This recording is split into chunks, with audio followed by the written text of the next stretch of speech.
Hi, dear listeners. This is Kate Riga. I'm here to make a quick pitch that you consider becoming a TPM Prime member. TPM has used the member model for over a decade now, and our loyal members are the only reason we've been able to weather the turbulence of the media landscape and avoid the fate that has befallen so many other independent outlets. For $70, you get no paywall, fewer ads, access to the Hive member forum, a members only newsletter, and more. For $140 a year, you get all of that, plus no ads at all. Without our members, there is no podcast, not to mention that I'm out of a job. Thank you so much for listening and supporting us. We couldn't do it without you. Hi, this is Josh Marshall, and this is the Josh Marshall Podcast with Kate Riga. Well, last night we had the first in the nation primary, sort of. It's the Democrats don't really have one anymore, even though they kind of did. So first in the nation and kind of last in the nation, right? It seems like everybody's decided it is all over, which is good because we decided it was all over a year ago because it was all over a year ago. So, one of the things we are going to talk about in this episode of the podcast is this kind of cacophony and clutter and chaos of what are the benchmarks? What are the standards? Right? Is did Donald Trump win so resoundingly that now the Republican nomination battle is effectively over? Or did the guy who's been the head of the Republican Party for the last 8 years, 7, 8 years, depending on how you want to define it, only manage to get a little over 50% of the vote? And this woman who's essentially a placeholder candidate, let's be honest, she's just the other person who you can vote for beside Trump, got like 45% of the vote. So what's going on there? So we're going to get into all of this, but because I want to get right into all of this with my illustrious colleague and co-host Kate Riga, I'm going to tell you first that support for this podcast comes from W.W. Norton and Company, the independent and employee-owned publisher of The Truce by Hunter Walker and Lupe B. Lupin. The Truce explores the major fault lines that define Democratic politics today and asks big questions about the future of the party. Will economic or social justice hold primacy at the top of the Democratic agenda? Who will lead the major wings of the party after the two defining figures, Biden and Sanders, exit the stage? The Truce surveys the major shifts underway from the rise of the squad and new Democratic leadership in the House to a complete overhaul of the primary process. By digging into the divide between left and center, journalists Hunter Walker of Talking Points Memo and Lupe B. Lupin expose the creeping generational and political tensions that Biden has for the moment kept at bay. The Truce by Hunter Walker and Lupe B. Lupin, available now wherever books are sold. And that's the official text of the ad. But let me just remind you, we've actually run, obviously Hunter is one of our reporters at TPM. We've run a couple excerpts of the book, and we actually did on Kate's podcast few weeks ago, a month ago, I can't remember exactly. At the end of last year, we actually did an episode where we talked to the two of them about the book. I've read it.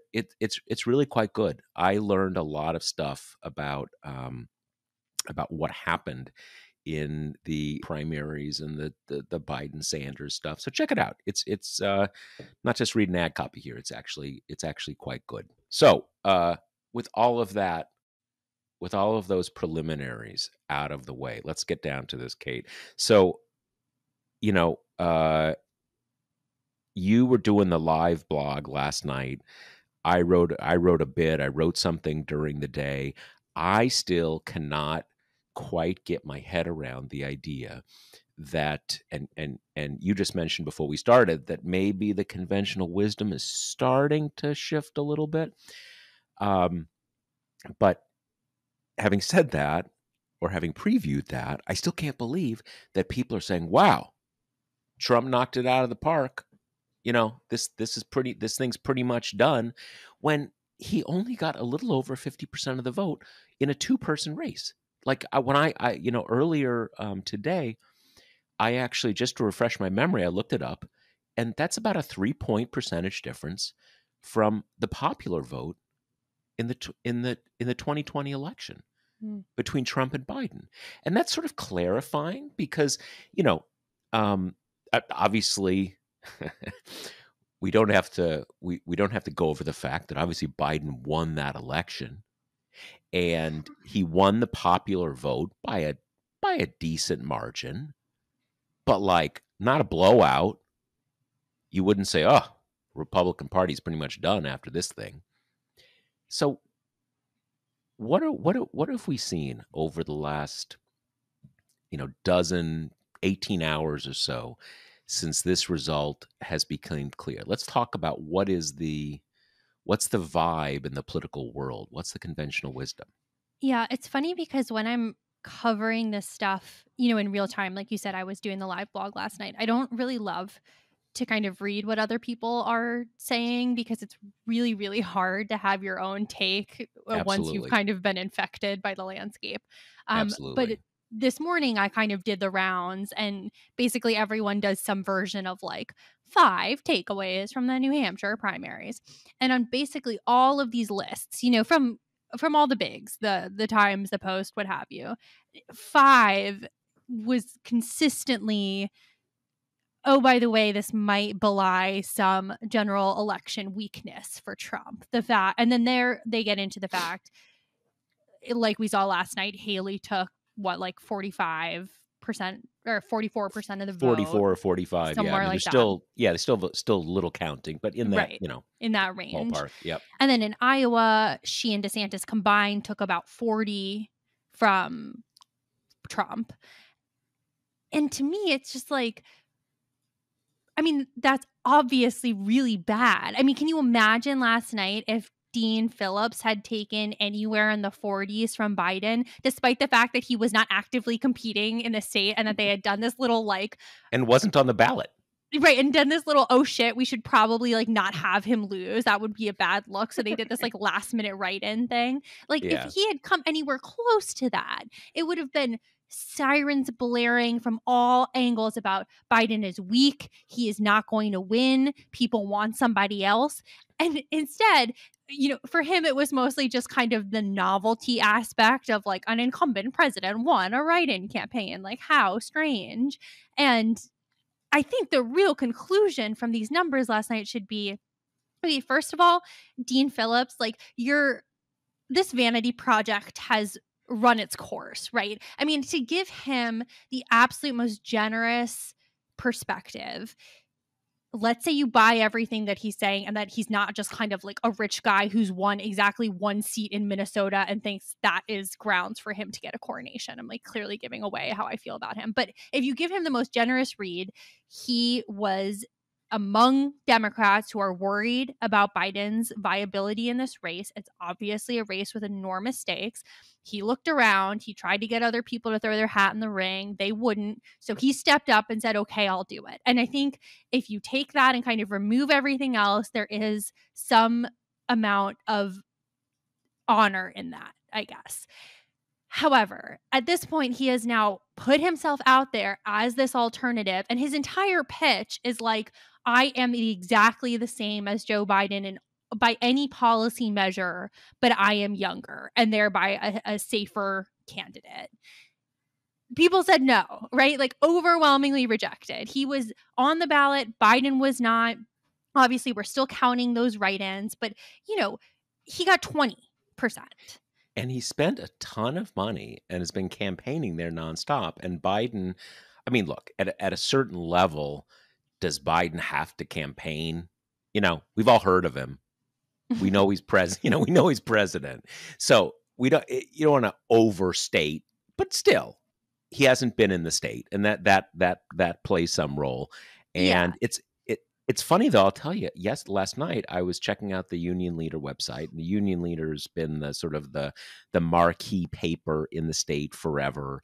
In the old days, its endorsements were a big deal.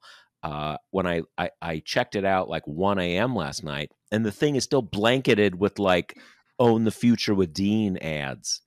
Right? I mean, he's spent a lot of money, and to your point, the sort of the premise of his campaign, again, if you're generous about it, which there's been less and less reason to be, but the premise of his campaign is like no one wants Biden. Someone just needs to kind of, pierce the membrane and let the air out and give people a choice. And like, okay, win one for the scientific method. We ran your experiment and we've got a result, Dean. Catch you later. Exactly. And now he's doing the bullshit of like, I ran a successful brand for decades, and you can't have a successful company when people haven't heard of it. So essentially, he's going to stay in the race until, by some vague metric, enough people have heard of him for him to decide that he has been soundly rejected. So any amount of generosity towards Dean Phillips expired last night. Like, we're done. This is a vanity project from one of these classic rich guy members of Congress who like had success in business, and for some reason we have all collectively decided that makes you a good politician and a good legislator, even though those two things seem like pretty divorced to me. But the point I was making is just the kind of conclusion just numerically from last night should be, okay, clearly people are not as pissed off as Biden as maybe the polling has led us to believe, if they're willing to kind of go through the rigors of a write-in campaign and get behind him by this much, when there were other candidates with whom they could have lodged, a protest vote. Or And then just not also, shown up. right. Or just not Or even vote to go, right? exactly. Yeah. Or, decide to just throw in with the Republican side Yep. because it's more exciting. And Mhm. then you have Trump losing a huge amount of people, 45% of the vote, to Haley, whose favorability is like quite low. So a lot of these people don't even like her that much and still voted for her rather than voting for Trump. And then wrapped up in there as well, and caveat, New Hampshire is a weird state. We've been in its idiosyncrasies. It doesn't look like most of the Republican electorate, but there's a ton of stats in there which are also, I think, you have to take with a grain of salt in general. But 42% of the voters said that Trump would be unfit for office. He was convicted of a crime. All that kind of stuff. And I think if it was just New Hampshire, if that was the only data point that we had on this, we would have to be like, okay, that's interesting, but perhaps not that revelatory, because this state is so strange and so unlike what most of the Republican Party is. However, it is not that meaningfully different numbers wise than it was in Iowa, which is a very kind of typical MAGA state. And as you said right before we came on the air, also this was New Hampshire sans DeSantis. So you can imagine that if DeSantis was still in, even though he was not polling well in New Hampshire, he still would have pulled at least a few more percentage points from Trump in that matchup. Yeah. So Yeah. we're talking, in our first two contests, Trump has lost roughly half of the voters to other candidates, and to other candidates who don't have like soaring approval numbers, right? Like all time hugely liked within the Republican Party. They are like, not, I don't think either of them could be considered that good of a candidate right now, and still they were able to pull that many people away from him. And I think that's like a huge deal. And just coming off the data points we have, I think it's pretty hard to argue that Biden is the one who's in a weaker position than Trump, kind of based on the numbers we're seeing. Yeah, before we leave off of Dean Phillips, when he made that statement, I guess he said it to Politico, that thing about I'm not leaving until everybody knows who I am. That's a bit like, you don't know you don't want to be with me. We haven't gone on a date yet, right? I mean, there's something kind of menacing about it, right? I don't know how long that's gonna.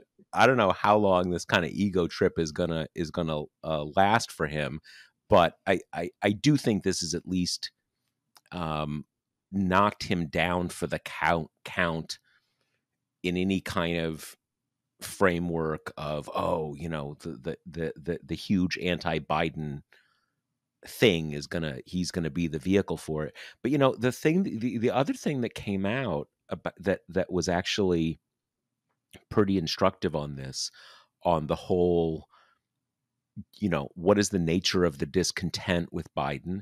And look, there is certainly discontent with Biden. There's no question about that. Simply the fact that his approval number is low. We can have all sorts of debate about why that is, but it is, and it doesn't mean nothing. But a few days ago, I think piggybacking on one of these primary polls, there was a poll of New Hampshire for the general election that had Biden, something like 38 or 39% approval. So terrible, basically. And in the same one, he was beating Trump by like 7 percentage points. And if you added RFK Jr., he was beating Trump by like 3 percentage points. And New Hampshire is usually it has, over the last quarter century, it has consistently voted for the Democrats, but it's always very close. It's never by a big margin. It's kind of comparable in those terms to how uh, those kind of Midwestern industrial states are in terms of the the narrowness of the margin, which is a at least a data point for the theory that Democrats really need to hold on to, that there is something about our politics right now that approval is has become untethered from electability in a way that is kind of game changing. The old fashioned thing it was, if you're an incumbent significantly below 50% approval, you're in danger. That's tough. And if you're like at 40% or below 40%, you're basically unelectable. You just, people are done with you. But that connection seems to have become severed. And it's not just, we're kind of coming up with theory about Joe Biden. Donald Trump was like this. I mean, we forget that Donald Trump spent basically his entire presidency hovering around 40%. At a certain point late in his presidency, but before uh, COVID, he had kind of nudged up again into the low 40s, but he spent significant time 38, very similar to Biden, and yet he almost got reelected. And I don't mean, I mean, doesn't matter what I mean, you know what I mean. It was still a close election. So there does seem to be something, and that is an example of that. Every state has its own peculiarities, but if Donald Trump is going to, I'm sorry, if Joe Biden is going to be winning New Hampshire by 7 percentage points, he's going to be the next president. He's not going to win there by that and not win the other states that he needs to win. Now, that's just one poll, all the kind of stuff. But that gives us a more direct measure than, trying to infer from what does Donald Trump's result mean in his primary, and what does Joe Biden's write-in mean in his primary. This tells us approval does not seem to be that determinative of electability in a way it really did used to be. Yeah, we also got to pull out, I think this morning from Susquehanna, testing the Pennsylvania general election matchup that had Biden up like 7 or 8 points, which is, kind of another data point in that set. While he's still quite unpopular, it seems that Right. some of those, like, the contraction polls that we saw a few months ago might start to be stretching out a little bit again. But it is funny how you can feel the narrative shifting in a way that I think is so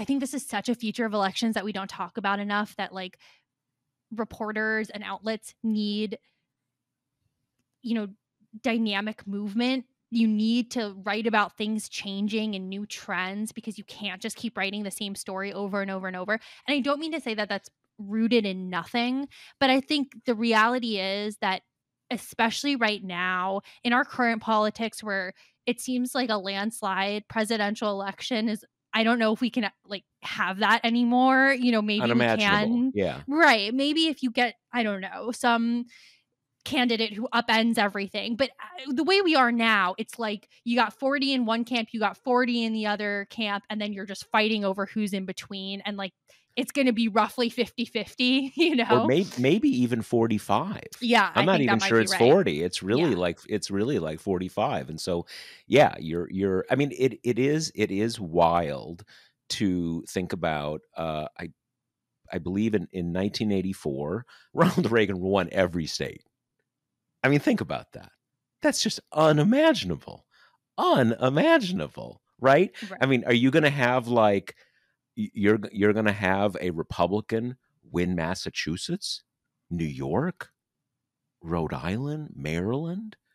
It's unimaginable. Or vice versa. You're going to have a Democrat win Idaho. What? It's Right. or even, and the last time we had kind of, the closest we have gotten in sort of anything like the modern era was in 2008, when I wait did oh god I need to research this before I go. I can't remember now whether Obama got close to winning Indiana or won He did Indiana. win. He did, right? Okay, Yeah. that's what I thought. He grabbed North Carolina, but still that kind of, hardening of the lines Hmm. is just our reality. Right. And in that atmosphere where each side is doing kind of roughly the same as the other, and it's all going to be marginal who wins the election. In that landscape, you can create either narrative, and it's somewhat based in reality. And for the past few months, the kind of vogue narrative has been Biden is weak and he's old, and this is going to be a crisis, and is it too late to replace him, and all the kind of exciting threads that shoot off of that. And now I think you can feel, with how we started the show, this like infusion of the idea of, wow, maybe these early states, maybe the two things are true at once, that Trump is both dominating his Republican challengers and pulling up an incredibly small vote share for someone who is basically an incumbent, that maybe that belies some weakness. Maybe doing well in a Republican primary no longer bears that much relation to doing well in a general and anywhere that's halfway competitive. And I think you're starting to feel the kind of movement in that direction, especially now when the primary, like any kind of possibility for drama, has basically evaporated at this point. New Hampshire was going to be the big Haley stand.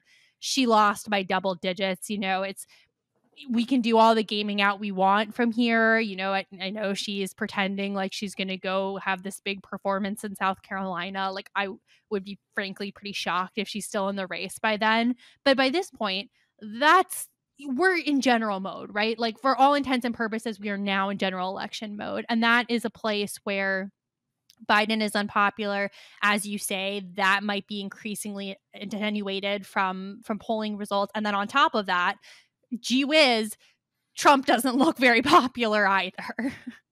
Yeah, it's a funny thing on a number of levels. You can see that at least some shift in the conventional wisdom, or like the kind of the feel, um The and vibes. yeah, the vibes, and those vibes are not necessarily a reality, but they are worth keeping an eye on, to the extent that the vibes are basically what you feel, what emanates from the conventional wisdom of elite reporters. And that actually does make a difference. It's not Mm-hmm. it's not like it determines the outcome, but it's the prism through which all the data is comes to us. So that's a significant factor in how the in how the election will play out. One thing that was interesting, and what the Democrats have been waiting for months, many months, is this idea, we're not in general election mode.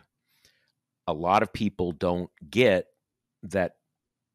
A, Biden is the nominee. Doesn't matter if you think he's old. He's the nominee. Get used to it, right? And Trump, maybe you think that it's going to be DeSantis or Nikki Haley or someone else, but it's not. It's Trump. And many Democrats, and certainly the Biden campaign, have had this idea that once people actually understand that is the choice, that is going to be a much more favorable environment for Joe Biden. And for what it's worth, I think they're right. I think that has always been the case. But it's still a theory, right? We don't actually know. It's good theory. I think it's probably right, but this isn't the scientific method. We don't have any like experimental data to actually show it. But one thing that I think is interesting that we've seen over the last few weeks is suddenly these speeches that Donald Trump gives that show up on OANN, kind of show up on Fox. They're there if you want to look for them. It's not like they've been like deplatformed or anything, but they're not kind of at the center of the public view. Suddenly these things kind of are. And you had, that interesting thing. You had a Republican pointing out that he got confused during one of his speeches and thought that Nikki Haley was Nancy Pelosi. And it's very interesting how things matter depending on the sort of touch point credibility relevance of the person who validates it. You can have a million people on MSNBC saying, "Oh, Trump was talking and he got confused that you don't take a shower in the toilet. Oh, what a complete demented weirdo."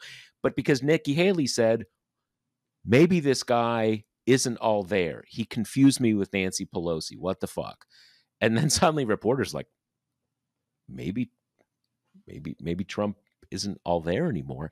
And it's just one more thing. It's so weird.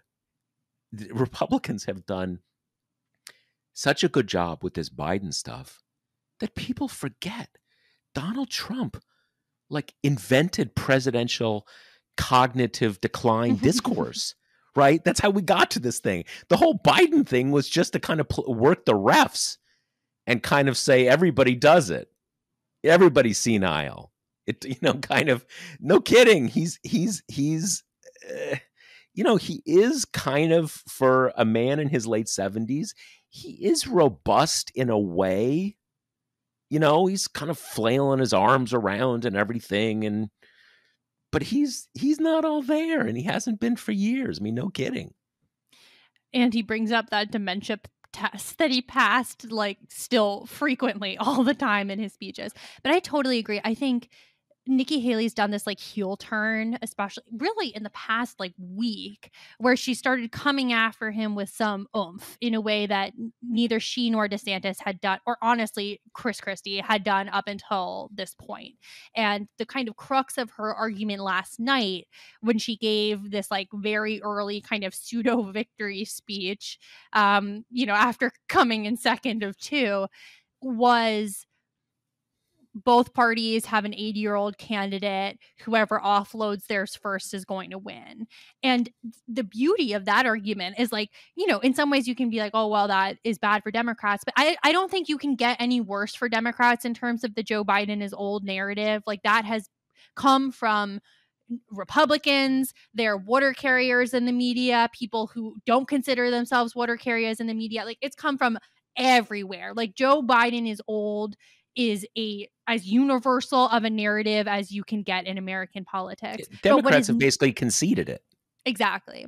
But what is not universal, as you say, is that Trump is 4 years younger and has been making these like big mix-ups in his speeches kind of all the time recently. The Nikki Haley Pelosi one, the saying Biden's going to get us into World War II, he keeps thinking that he's run against Barack Obama before, like big stuff that to my mind has a little more staying power than Biden like tripping downstairs, to be honest with you. I mean, those are pretty big things to forget in the political scheme.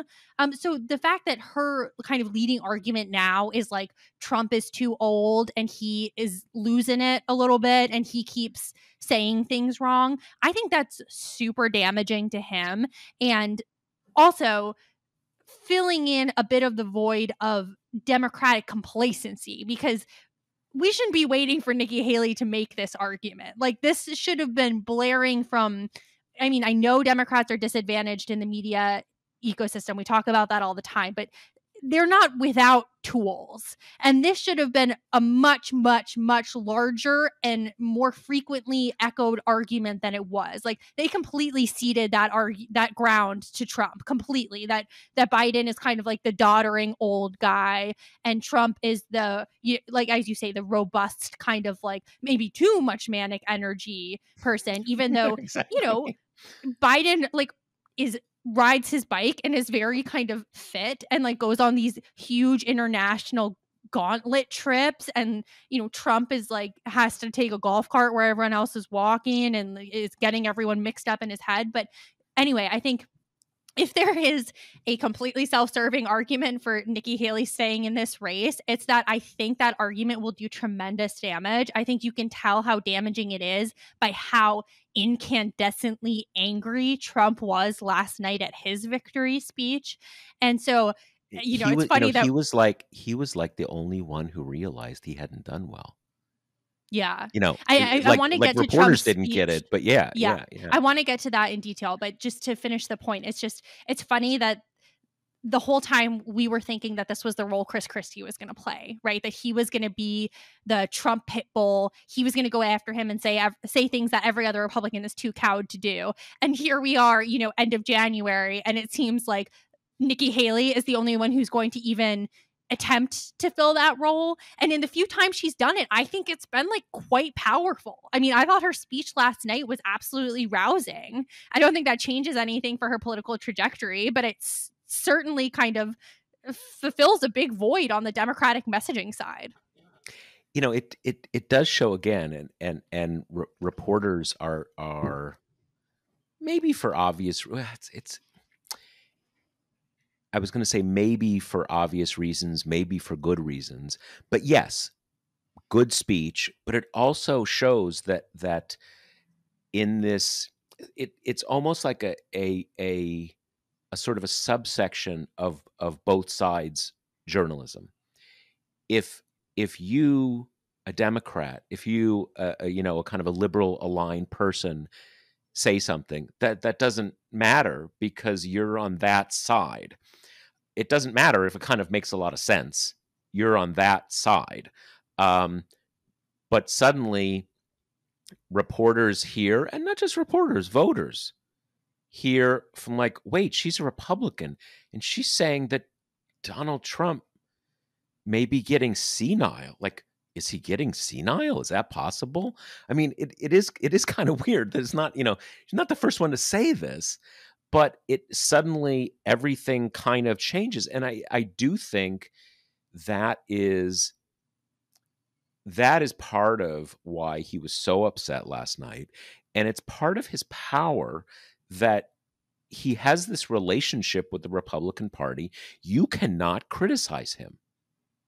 You can sort of say things like, "Oh, I didn't see the tweets," or "Oh, I wish he'd tone it down, these kind of vague things. But you can't criticize him, because if you do, you're just going to end your career. You'll be done. And that, because of that dynamic I described, where anything the political opposition says is meaningless, it creates this sense of invulnerability and power around him, because no one who has any standing is able to criticize him. And that's why, one thing I wanted us to get into is the Biden campaign, the White House clearly went into last night.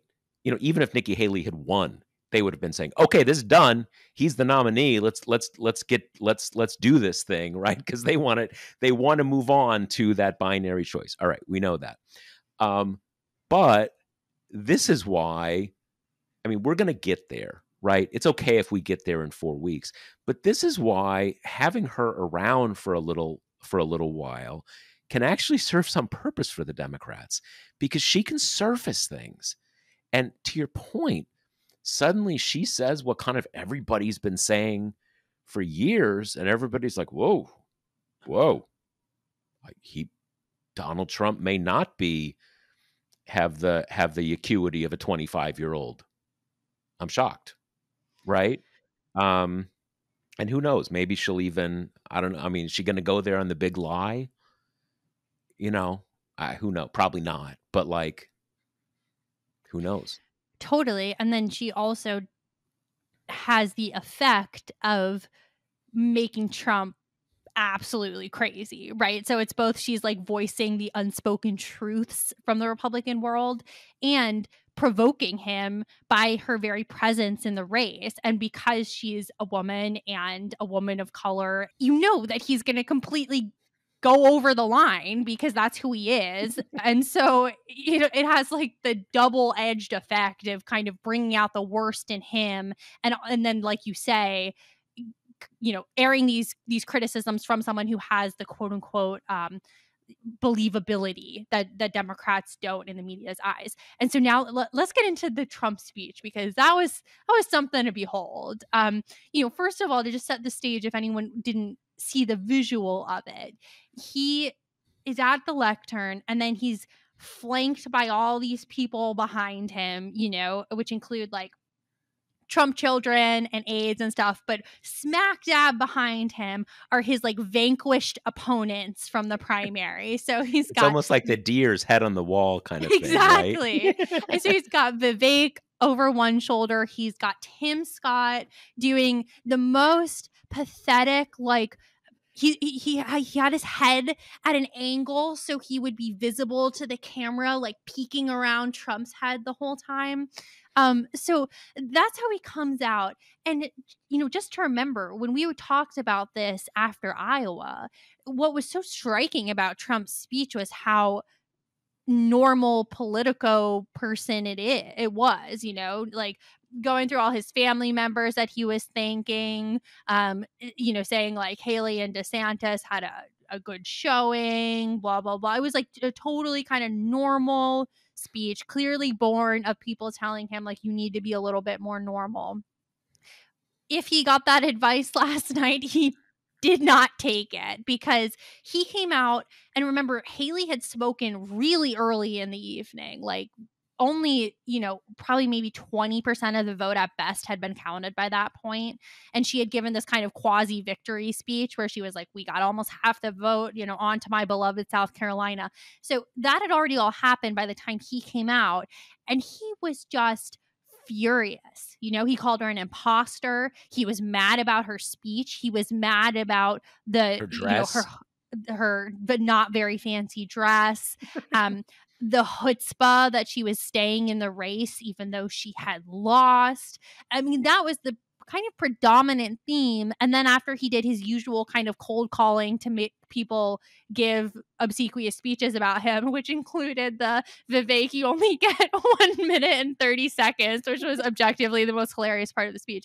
He gets into this like little aside part where he says if Haley stays in the speech, she's going to come under investigation. DeSantis would have as well if he hadn't dropped out. And we were like debating this in real time, being like, who is he talking about? Like, what? Who are the investigators here? You know, he seemed like he maybe pointed towards the press. So we were like, oh, is it that? Is it a more, that's a weird term for the press, though? Is he talking about the DOJ? Like, and he never returned to it. He dropped that and kind of meandered away into like inflation and stuff. But it was just a classic Trump, right? It was like all grievance, no, you know, he won bigly, and there was no victory lap of any kind. It was just like 45 minutes of I am so pissed off right now, and I have a microphone in front of me. It is, you know, when Kate just said, you know, we, as many businesses do now, we have our virtual conversations via Slack. And if you're not familiar with Slack, it's kind of a bells and whistles version of chat or texting when, you know, everybody in the company is kind of, you know, talking in real time. And it was funny if you could see the transcript, because the first one of us who mentioned it thought it was DOJ investigations. And then when I looked at it, I said, but he talked about you people. And that's what he does. And he points. He's talking to the press because they're in front of him. And I thought, well, maybe he means like they're going to come under press scrutiny. But then when we went back over it again, the person who brought it up the first time was clearly right, because the way, various details of the way he said it, clearly he meant investigation, legal investigation. And what it kind of came down to, you know, it's what you know, in hermeneutics, you say something is overdetermined, right? There's no finding it out. It was just, you know, what he meant. You know, meant is doing too much work in the sentence, because it's kind of clear that he was pointing to the press, but he was also talking about they're going to come under criminal investigation. So it's just him kind of, it's like a you know, you're trying to teach a monkey how to paint, and they're just they're throwing little chunks of paint at the canvas, and what, it doesn't mean anything. And it was kind of like that. But you can tell that he's so deep into when he threatened legal consequences to people when he was president. And now he's back to saying how he's going to weaponize when he's president again, that he just kind of got lost in the moment and said it, even though it kind of didn't make any sense. And there you are. And as you said, he didn't come back to it. It's just sort of like, you know, riffing. You know, then he says gas price is too expensive and drill, baby, inflation. Drill. Thank you. Good night. We love you.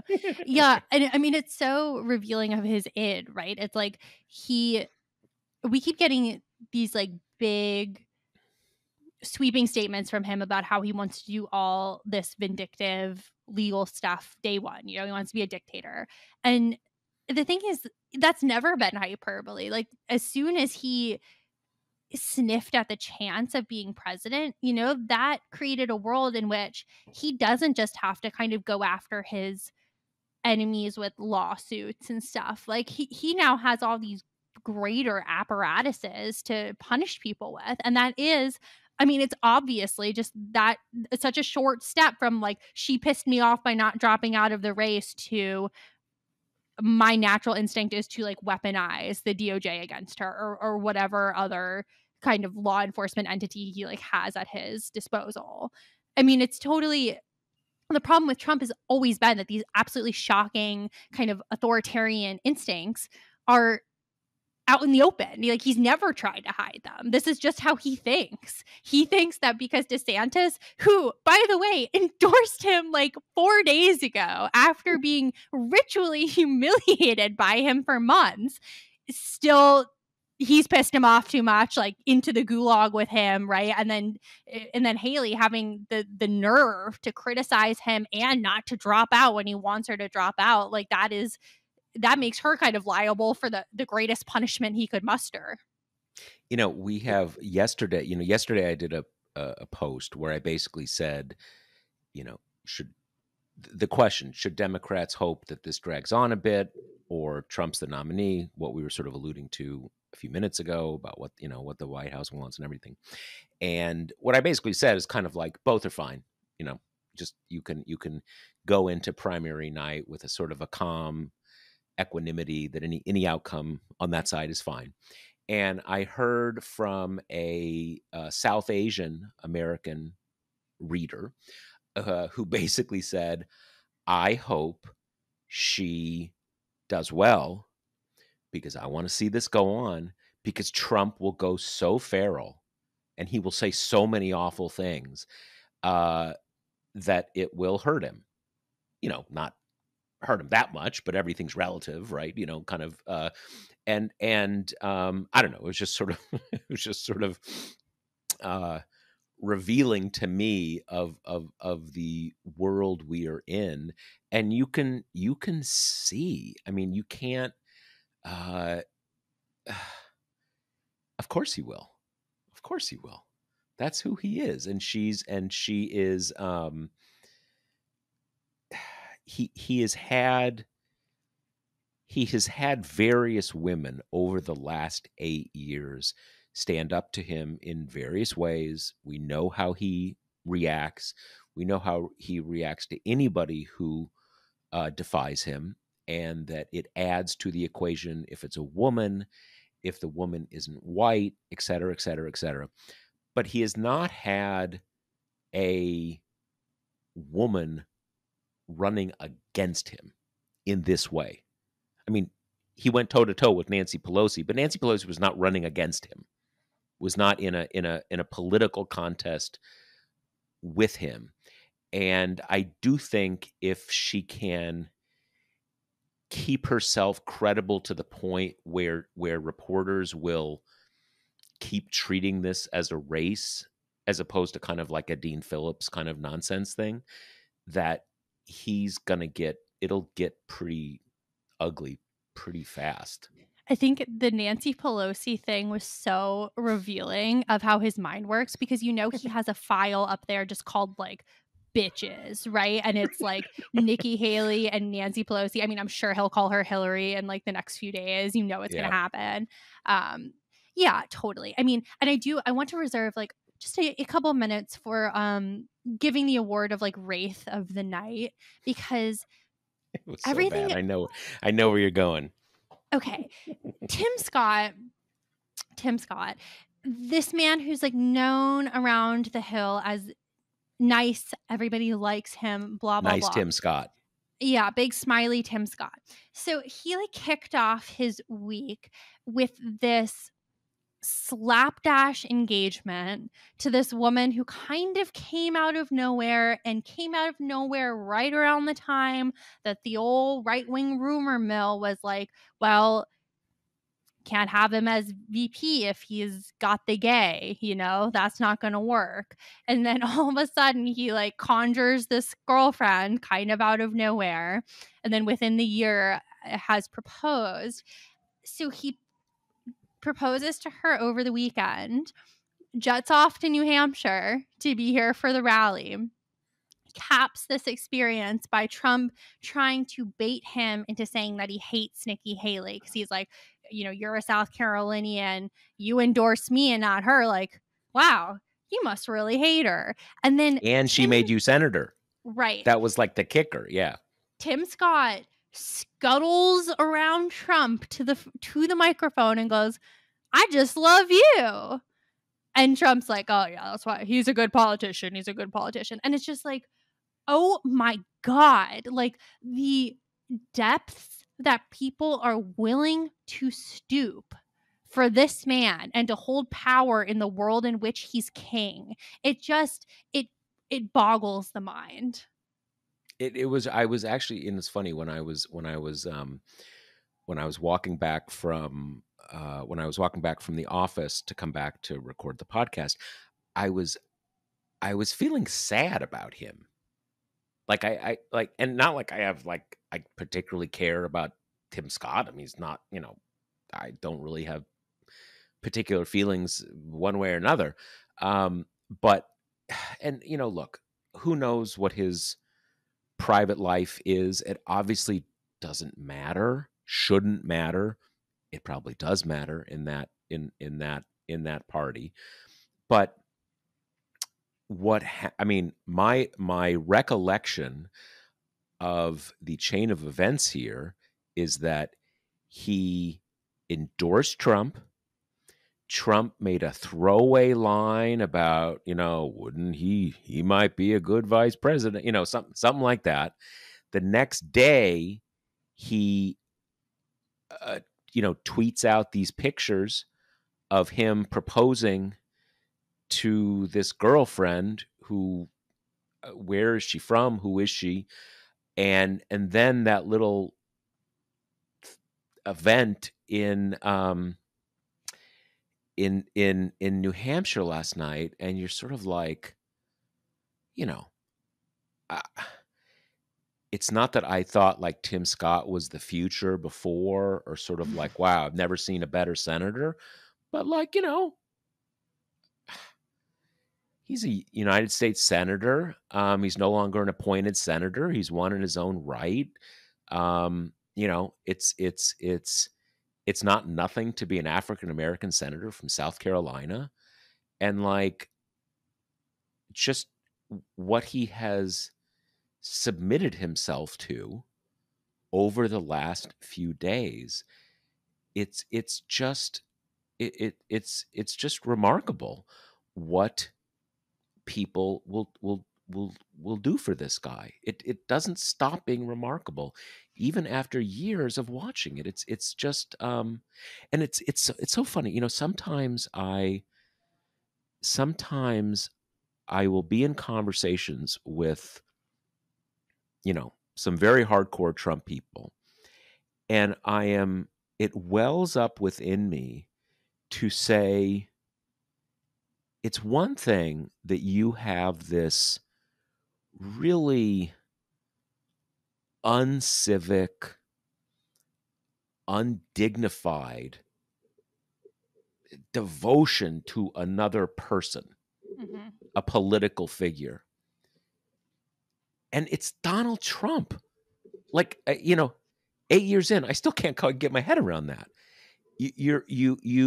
And I think it probably, there's a reason why a bunch of most of the big global authoritarians have funny haircuts and kind of have this kind of bombastic weirdness. It goes with the territory, but it's sort of like, this isn't an FDR or even like a Ronald Reagan, who you can say, all right, this is a kind of, in that world, was an important ideological figure.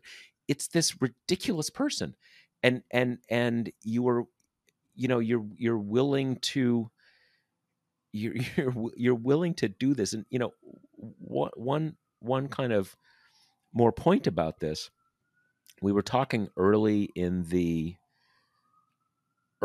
this episode about, is it great that Donald Trump won the primary last night with 54% of the vote, or is it actually pretty pathetic because the Republican Party is supposed to be his personal property, and he's only getting 50-50?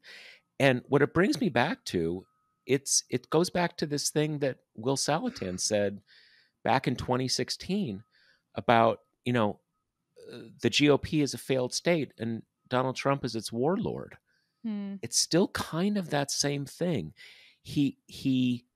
What does a warlord do? A warlord is either unable or uninterested in creating a proper state. They dominate a chunk of it, enough to have a center of gravity, and they just threaten everybody else to keep their heads down. And that is still kind of what the story is with Trump. And that doesn't mean he's going to lose the election, because it was the same thing back in 2020, same thing back in 2016. So he's won and lost on that model. It could be either. But I do think that's what that 50% plus number tells us and takes the conversation beyond just hot takes and where, kind of where you're setting some arbitrary thing of, kind of when he's weak and when he's strong, that he totally dominates this party. But when you actually have an election, at least a, a big plurality of people are kind of like someone else, and Yeah. that's kind of where we are. So let's just wrap up by kind of looking ahead. Nevada is really weird this year. There's like a state run one and a party run one, and Haley and Trump are not participating in the same thing. So we can kind of skip ahead to South Carolina in terms of the next head to head. That's a month from now. I mean, that's a really long time for her to sustain momentum, which in this case pretty much means sustain a message that enough people are willing to buy to keep giving her money so she can kind of, keep putting up ads and running in every meaningful sense. So she's kind of, her argument now is, this is my state. This is where I was a governor. The voters know me there. The media market knows me there. Like, that's friendly terrain. Granted, we haven't had any South Carolina polls for a while. I think they're still pretty old, and it's hard to get independent polling there. And like, we don't know what the internals say. But last we heard from South Carolina, I mean, he was walloping her like 30 points, 30, 40 points, by a ton.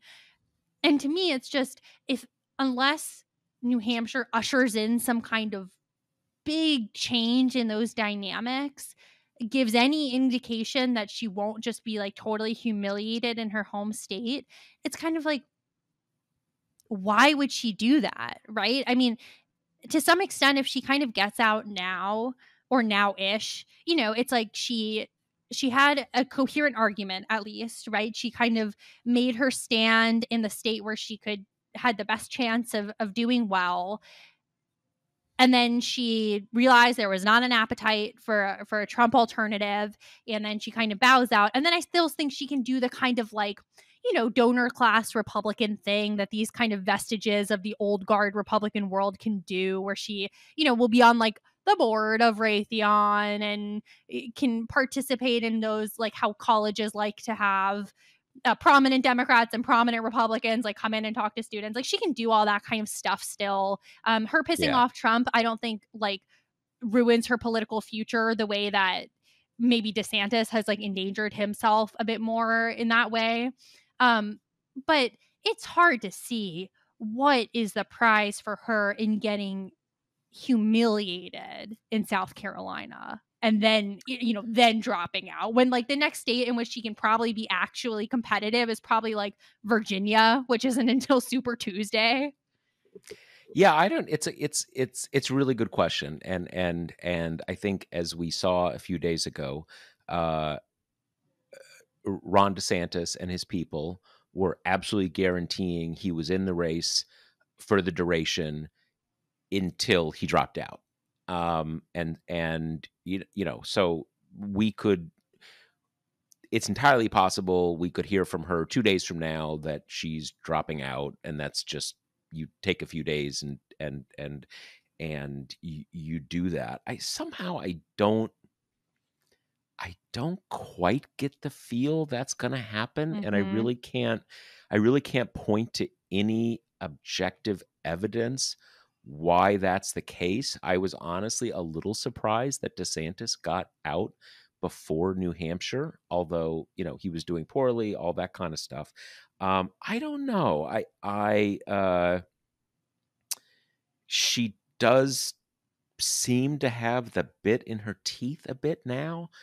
She's really kind of, for the first time, any of these people have attacked him in a way that he really cares about. Um, so I don't know. I mean, it really, I guess it will depend on. whether there is some coalescence over the next few days of the idea, why did Trump only get basically 50% of the vote? Why is he having a hard time, kind of closing the deal in the Republican Party? And if if that's the vibe, then there's still a storyline for her to play out. Um, Logically, it makes sense she'll drop out in the next 3 or 4 days, but I don't know. Somehow, I just don't. I, I don't get the sense that's going to happen, and I'm not entirely sure. Do you agree? What do you think? I I definitely agree with the idea that I think her campaign has seemed more energized in like the past week than it had in any of the months up until then, and that she personally seemed more kind of jazzed that I'd seen Hmm. her before. And she's definitely one of those kind of offenders of like she basically has one speech that she like kind of gives over and over and over again. And last night felt a little bit different. And like the people in the room were like, oh my God, ecstatic, like so thrilled. Again, I don't think any of this points to a viable path to her. I mean, we've been saying that for ages and it's still true. There's like really nowhere she can go. I think to some degree it does. I mean, it's going to come down to money. Like her entire kind of apparatus is really fueled by these like super rich establishment Republican types who don't like Trump. And as if they feel, I think that this money is being wasted, that'll dry up. And Hmm. I mean, there's a lot of kind of data points to suggest that it will be wasted. Um, but I mean, like you say, there is no one more untrustworthy than a candidate whose campaign is running out of life in terms of what they say and how, we just punched our ticket to New Hampshire and on to sweet South Carolina, right? Um, as far as I'm concerned, I hope that she stays in as long as possible. For all the reasons we discussed, and for the more, the less noble reason of like it's pretty funny to watch someone get under Trump's skin like this. Totally, So, totally, totally.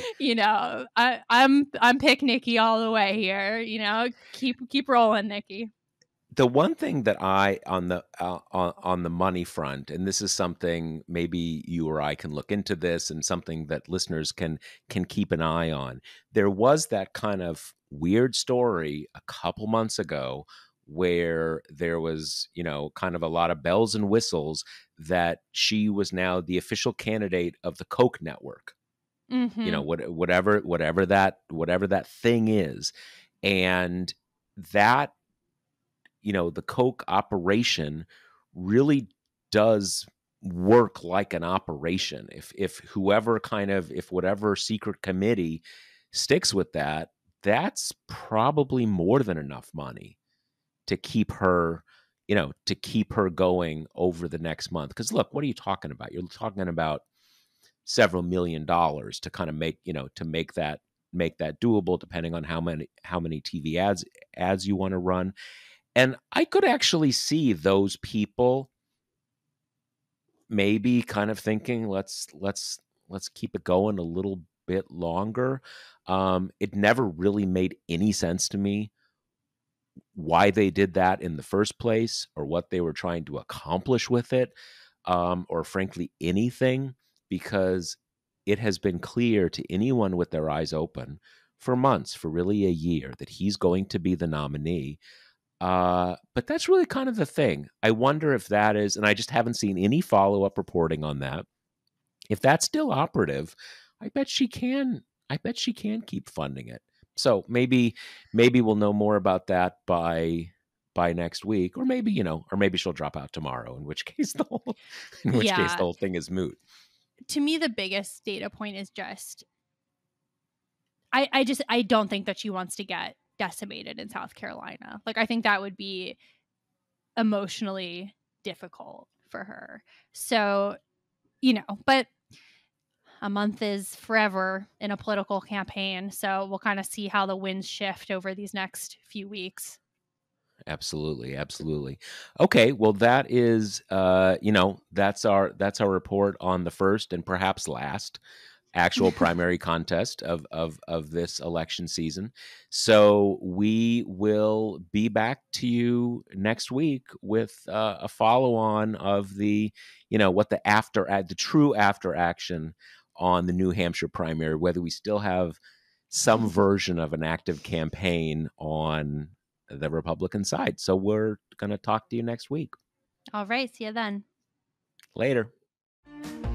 The Josh Marshall podcast is hosted by me, TPM reporter Kate Riga, and TPM founder, editor-in-chief Josh Marshall.